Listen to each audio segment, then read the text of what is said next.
Good morning, students, class 12th. So, this is the revision of chapter Chemistry in Everyday Life. I have taught you this chapter, but I will summarize. First of all, here in this chapter, you will learn about the definition of drugs, medicines, and chemotherapy. Drugs, as you know, they are the chemical substance of low molecular mass and they interact with the molecular targets. Here, what are molecular targets? They are biomolecules such as lipids, proteins, and nucleic acids, carbohydrates. These are all target molecules. They interact with these target molecules and produce a biological response. Next is medicines. These are also the drugs which produce these are used for the treatment of the disease and they give useful biological response. So they are known as medicines. And chemotherapy. These chemicals are used for. These chemicals are also used for the treatment of diseases like cancer and all. Next, classification of drugs. It is of three types on the basis of pharmacological effect, drug action, chemical structure, and molecular targets. First is useful for the doctors because it provides them the whole range of drugs available for the treatment of a particular type of problem. Second type is also on action of a drug on a particular biochemical process. For example, antihistamines will inhibit the action of histamines. On the basis of chemical structure, in this they have a common the drugs they have a common structural features and they have common pharmacological activity. For example, all the sulfonamides will have common features. On the basis of molecular targets, I have explained that drugs they interact with the target molecules and they produce a useful biological response. Next is enzymes. What are enzymes? Enzymes are the biological catalysts which are used as a catalyst in a biochemical reaction. Now, function of the enzymes, catalytic action of the enzymes. Enzymes perform major two functions. The first function is to hold the substrate. It holds the substrate for a chemical reaction. Active site is present on the enzyme which helps them to bind the substrate. See, this is the active site. Here the substrate can bind, a particular substrate can bind this active site through various chemical bonds like hydrogen bonding, ionic bonding, van der Waals force attraction, dipole-dipole interaction. The second function of the enzyme is to provide the functional group that will attack the substrate and carry out the chemical reaction. Next is drug enzyme interaction. How the drugs and enzymes interact. आपको पता होना चाहिए, drugs they can block the binding site of the enzyme and they prevent the binding site of the substrate or they reduce the catalytic activity of enzyme, and these drugs are known as enzyme inhibitors. So the drugs can inhibit the attachment of substance on active site of enzyme in two ways. The first way, it can compete with the drugs can compete with the substrate for the attachment, and such drugs are known as competitive inhibitors. Second type, the drugs they do not bind to the active site but they bind to some other site, and these drugs are known by this site is known as allosteric site. See, here the drug is binding to some other site.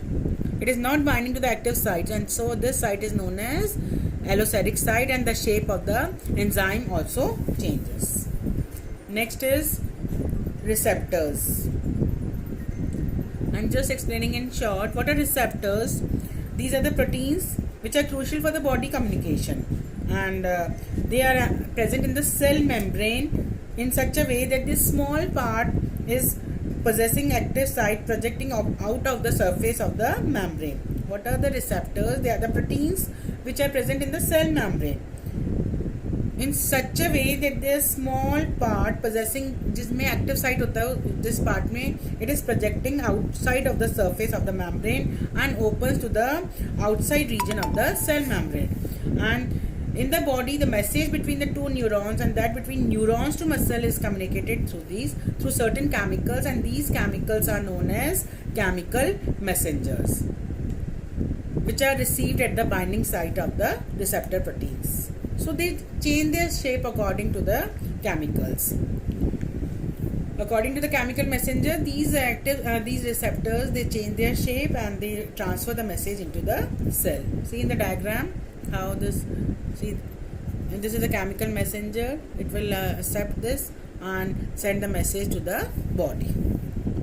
Now the next terms are antagonists and agonists. What are antagonists? The drugs that bind to the receptor site and stop its natural function is called antagonist, and they are useful for blocking the message. Agonists that help in mimicking the natural messenger by switching on the receptor, they are known as agonists. So this was about the drugs. Next is neurologically active drugs. They are of two types, analgesic and tranquilizers. What are analgesics? Analgesics are those substances, those drugs which help in reducing the pain or abolishing the pain which is caused due to mental confusion, due to paralytic attack and other disturbances of nervous system. They are of two types, non-narcotic and narcotic. Non-narcotic, they are non-additive. Aspirin, paracetamol, when you are having fever, you are having some pain, so non-narcotic drugs are being taken. They help in reducing the fever, preventing platelet coagulation. Aspirin, the doctor had always advised to take aspirin for heart patients. Narcotic, these are the drugs when administered in a small doses, they relieve pain and they help in producing sleep. Morphine, codeine, heroin, they belong to this class. Next is tranquilizers.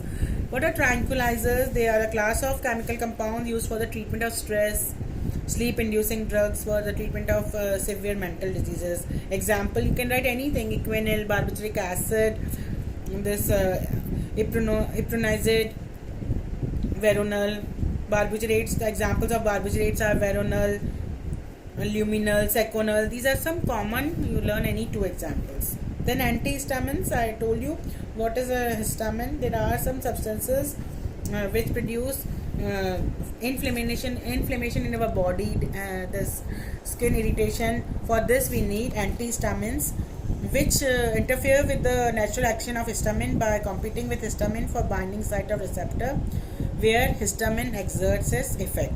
Example, phenyramine, cetirizine. You must have listened about the cetirizine is the common antihistamine. You can learn any two example of antihistamines. Next is antimicrobials. What are antimicrobials? They tend to destroy or inhibit the pathogenic action of microbes. For example, antibacterial, antifungal, antiparasitic. So here we'll discuss about antiseptics. Antimicrobials are of three types: antiseptics, disinfectants, antibiotics. What are antiseptics? They are the chemical substances which help in preventing the growth of microorganisms or kill them, but they are not harmful to the living human tissues. Antiseptics are applied to wounds, cuts. जब cut हो जाता है, लग जाता है, चोट लग जाती है, तो they are applied. Everybody know the example: 0.2% solution of phenol, Dettol, the composition of Dettol, chloroxylenol and terpinol. Tincture of iodine is 2 to 3% solution of iodine in alcohol. You have to learn this. You should know the percentage, exact percentage of the solution. With the if you will sometimes this question is asked: what is tincture of iodine? What is the composition of Dettol? You should know the composition, exact composition. Disinfectants, they are applied to kill the microorganism or to stop the growth, but they are very harmful to the living tissues. They are useful. They are used in to kill the microorganism present in floors, toilets, etc. So 1% of phenol is used as disinfectant, but 0.2% is used as antiseptic. So this is the chemical which can be used as a antiseptic as well as disinfectant. Chlorine in the concentration of 0.2 to 0.4 ppm is also a disinfectant. Then antibiotics. What are antibiotics? They are the chemical substances which are prepared by chemical synthesis, which in low concentration inhibit the growth of microorganisms by intervening in their metabolic process. They are of two types: bactericidal and bacteriostatic. Cidal means killing. They have killing effect on microbes. Example, penicillin, and which inhibit the effect on microorganism erythromycin, tetracycline. Then according to this full range of spectrum, there are again of two types, broad spectrum and narrow spectrum. Antibiotics which kill or inhibit a wide range of gram-positive or gram-negative bacteria are called broad spectrum. Example, penicillin, this chloramphenicol, tetracycline. These are the example of broad spectrum. Penicillin G is an example of narrow spectrum. Anti-fertility drugs, substances used to prevent unwanted pregnancies in the women, northinodin, novestrol, mifepristone. Learn the examples. Then about artificial sweetening agents, there are three types. They are non-nutritive in nature. They are used as substitute for sugar. They are basically taken by diabetic persons. Saccharin, it is useful as a sugar substitute for diabetic person and need to control their calorie and intake. Aspartame properties, it is used only in cold foods and it becomes unstable at higher temperature. Allitame is a high potency sweetener. It is difficult. The control of sweetness of food is difficult while using allitame. Sucralose is the most stable artificial sweetening agent. It is a trichloro derivative. Next is food preservatives. You know they are added to food materials to prevent their spoilage. Then antioxidants.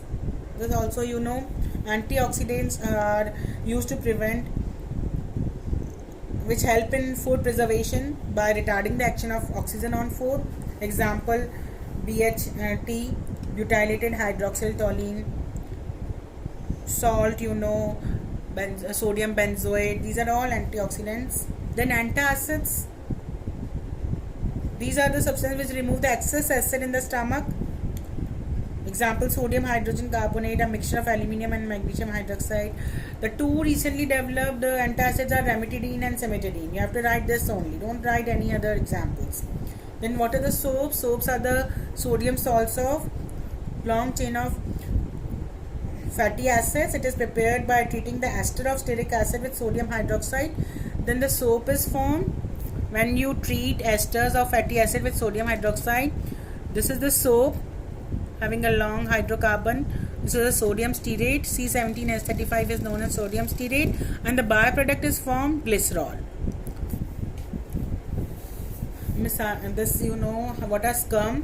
When soap is used in hard water, then calcium stearate, insoluble calcium stearate is formed. Sodium is replaced by calcium. See here, sodium, calcium replaces sodium and calcium stearate is formed, and it is insoluble PPT is formed. This is known as scum. Why scum is formed? Due to the presence of calcium and magnesium ions in hard water. Next is synthetic detergents. These are also the cleansing agents which have all properties of soaps, but actually they do not contain any soap. They can be used in both hard water and soft water. There are of three types: anionic detergents, cationic and non-ionic. Why anionic detergents are named so? Because their large part of their molecule are made up of anions, and it is the anionic part of the molecule which is involved in cleansing action. For example, sodium lauryl sulfate is an example of anionic detergent, and they are used in household work and in toothpaste. So it is basically asked which type of detergents are used in toothpaste. Anionic detergents. What are cationic detergents? Why they are so called? Because a large part of their molecule are cations. For example, they are quaternary ammonium salts of amines. I have explained you the example how to learn the example. You have to draw the structure of ammonium ion. Then in one side you have to write methyl, 3 methyl and 1 cetyl, 16 methyl groups. Then it comes cetyl trimethyl ammonium bromide is an example of cationic detergent. They are used in hair conditioners, and they have property to kill germs. They are expensive, so they are of limited use. Non-ionic detergents, they do not contain any ion. They are neutral. They are the esters of high molecular mass alcohols. Example of detergent is when stearic acid reacts with polyethylene glycol. Liquid dishwashing detergents are also non-ionic type. Now the problem in the use of detergent is that if the hydrocarbon chain is highly branched, then the bacteria cannot degrade. So slow degradation of detergent lead to their accumulation, and this causes water pollution. So nowadays the unbranched chain of detergent should be used because they are more biodegradable. They are more biodegradable easily, and hence pollution is prevented by using unbranched chain. Highly the branched, the more they will be less, they will be biodegradable, and they will create water pollution.